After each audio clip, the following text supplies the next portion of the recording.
Hey everyone, on September the 1st at 8 o'clock p.m. Eastern Time, the Bear and Tree Show premiered on this channel. And here are some highlights from that show. Hey everybody, welcome to the Bear and Tree Show.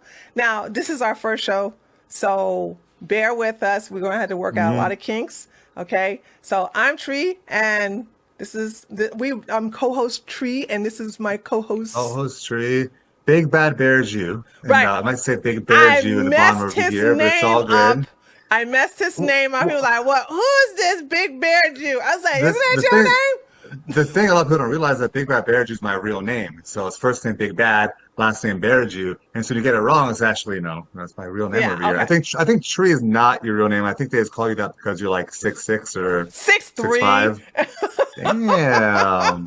See, I'm 6'6". You're 6'3". We're probably the tallest political podcast host in America. True. I say political because it's probably some NBA podcast host who covers beat, but it's still a good accomplishment. First, as you can see, so he says undocumented folks. There's a sort of language that the elites are using right now, the establishment. I don't use it. Illegal immigrants. That's what I use. That is the same here, because that is the proper term. Yeah. They say undocumented folks. There's a sort of language that once you're in that club, you know everyone else is in the club. Right. And then they have the support of the whole entire establishment on their side. For the viewers of this podcast that don't know, I used to practice law for a couple of years doing mergers and acquisitions. And whenever I had a pro bono work that was public interest, they'd say, okay, my law firm would say, hey, here are all the cases you can work on, right? They're all super left-wing causes because the legal community from the top to the bottom, they're all stacking the deck to be with these people, right? If you want to fight against the immigration, it's so much harder because there's so many lawyers. I think who calls it? Limbaugh calls it lawfare, right? You've heard that term for it's economic. It's lawfare because they're using lawsuits and they're using all their hordes of lawyers to actually push an issue instead of actually being able to argue or to put the right policies in place. True. Yeah, and how is this relevant to school? Like, is this not even part of the curriculum? And I don't understand how these students, these teachers are not being evaluated. And he's teaching AP governments. What do you think he's teaching about the government? What do you think he's teaching? Communism. So communism good, capitalism bad. See, that's what they're teaching. With the Whig called George Washington. Later on, there's another racist with who's 6'5" called Abraham Lincoln. That's their AP government. It's completely it's a 1619 project. They're castigating all of early America. So I don't know if these kids are going to pass their AP exams, but I guess it's a whole other issue. Yeah, that's another issue. I love how these communists live like capitalists. Imagine that. And you guys, and the thing about it is, I'm thinking, like, how many, when it comes to Hassan, and when it comes to Patrice, and when it comes to the Hey Boomer Girl, I'm thinking, how many poor families could live in these mansions? Makes you think, doesn't it? Oh, okay. But I'm surprised. Remember, you're supposed to eat the rich, right? Except for the people who are communists. Andy know where he's basically showing how Gabe is just showing everything where you have the Antifa symbol here with the hammer and sickle, and then you have him. I don't like to cater to the soy boy. With the fedora. But fedora? Come on, dude. Like, at least don't fit the stereotype, dude. Like, seriously. This divide between men and women is to keep on getting greater because the more we have a small minority of men who are sleeping with lots of women and being very callous about it. Again, all those bankers and lawyers who will sleep with women, pump and dump, whatever the terms may be. And then you have women who end up hating men because of it. Like, oh, men are dogs. Like, no, just the men that you're dating, you're picking out, right? And you end up having this divide get bigger and bigger and bigger. And that's what we're seeing now, where it really seems like men and women hate each other. I forgot what liberal activists in the past said. We can divide people on race pretty easily, but we're not going to be able to divide people. No, I think it was a conservative that said this, that the liberals divide people on race very easily, but they can't do it with sex because they're on the same team. Like, you have families. But no, they haven't. You can see that women right now have this huge movement against men, toxic masculinity. Okay, so this is my thing.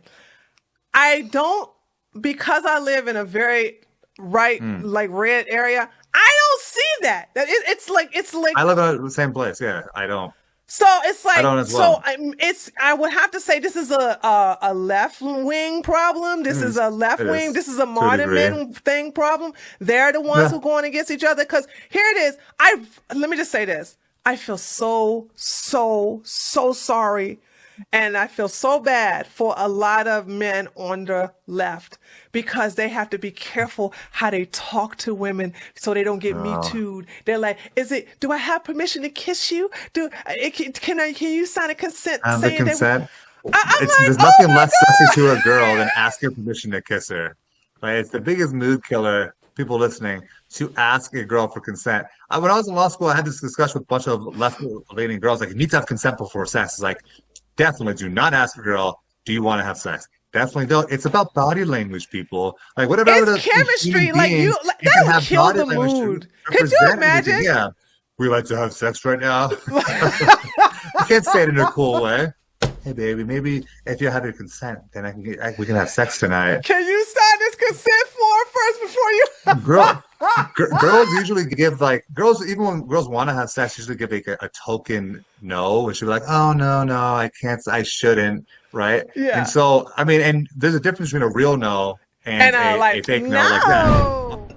I just unfortunately, there's so many women and men who have just been through bad relationships or bad experiences that they just gave up. But like I said, I just don't see that on the right. Not at all. And even as a right-wing woman, the way in my past, the way I have actually gone after men or have them go after me, I mean, come on now. That's, if we were liberals, we would have been me tooing each other like that. But because it's understood that that's acceptable behavior, because if I don't like what's happening or he doesn't like what's happening, we can use our words and say, no, I don't like this. Stop. I'm not playing. It sounds like you're defending yourself. It's like me tooing each other. And those guys that might say something about me, that was a lie. They're going to fake me to me. It's like, oh, okay, true. I believe you. No. Hey, if I get me too, I'll own that shit. What are you talking about? I'd be like, yeah, I said it. Yeah, I did it. I'll do it again. I would never be like, come around me. Exactly. Around, you'll find out too. Like, I'm like, come on. I would be like, yeah, I did that. I said that. I will own that because there's nothing I would do in the dark that I'm ashamed if it will come to light. So it's like, but unfortunately, I'm on the right. So it's like, I don't, that doesn't affect me. The Me Too movement is more predominantly people on the left, overwhelmingly affecting men on the left. Yeah, no, 100%. But at the same time, those left-wing women aren't really going after left-wing men. You've seen all the articles like, why but I only date Trump supporters, right? No, because they want to have sex with Trump supporters. I should say sex. You're right, 100%. And then the liberal men get kind of pushed to the side. It's like, yeah, I'll come back to you when it's time to marry someone, but not for now. And they go, okay. I mean, my opinion, I might have mentioned this to you before, but like you see this in other primates, orangutans. Like usually have the dominant alpha males, and there's actually these males out there that are smaller and kind of try to blend in with the females. And what these male orangutans do that are smaller, they wait for the alphas to leave and they take advantage of the females. They can only do it when the alphas are gone. Right. And so they try to blend into the females and say, I'm not a threat, I'm not a threat. Isn't that and then what's happening right now with the male feminists? feminists? That's exactly what's happening with the male feminists. I'm with you. we're the same. Men and women are the same, and blah blah blah. And then as soon as the girl is under the influence of alcohol, whole different story, right? As soon as other men are away, then you take advantage. And so you see this in a lot of primates, and we're primates after all. And so some of this animal behavior we see in ourselves as well. Yeah. They could be hypocritical and say, yes, I want a traditional girl, blah, blah, blah, but I can go sleep with whoever. Well, they don't understand they're perpetuating the culture that they hate so much.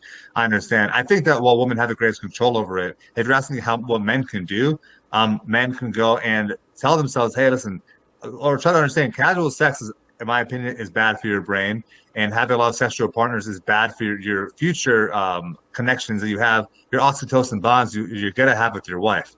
And so if you end up having sex with a lot of these liberal women and when you're younger, then you can have a lesser bond with your wife because your sex hormones, not that they're depleted, but they're a lot more used up at that point. And so the bond is not nearly as strong as it could be. I mean, I'm a supporter of virginity till marriage, but it's just not practical in our society now. If you're trying to be a virgin till marriage, then no one's going to want to date you. 95% of people, you have to join a religious community. I mean, that's the only way to possibly I know do somebody it. who's actually became a virgin until he got married. And he's a devoted Christian. Didn't even kiss his wife for the first time until their wedding. Wow.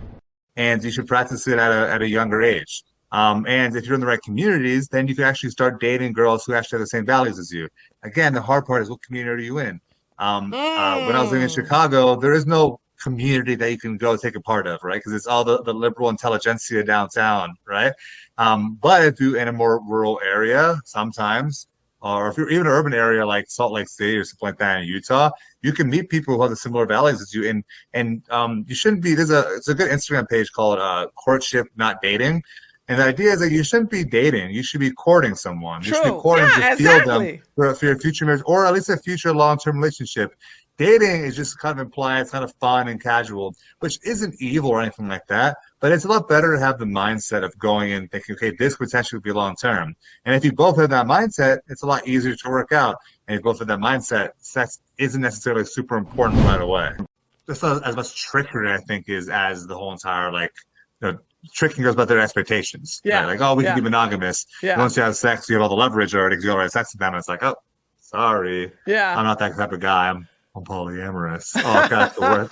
That's the worst. That's the worst one now. Is the excuse. It's like it's not so sophisticated. It's like, before it's like you're just player and man horse. Like, well, actually, I'm polyamorous. I love multiple women. I don't love any of them, but I have sex with a lot of women, so I'm polyamorous. You have to respect my lifestyle. I'm part of the LGBTQA plus flag now, actually. All men can't be poly. I just want to say that it's something. I only know one person who's pulling it off. Okay, he's of course on the left, but everybody else I've known they suck at it.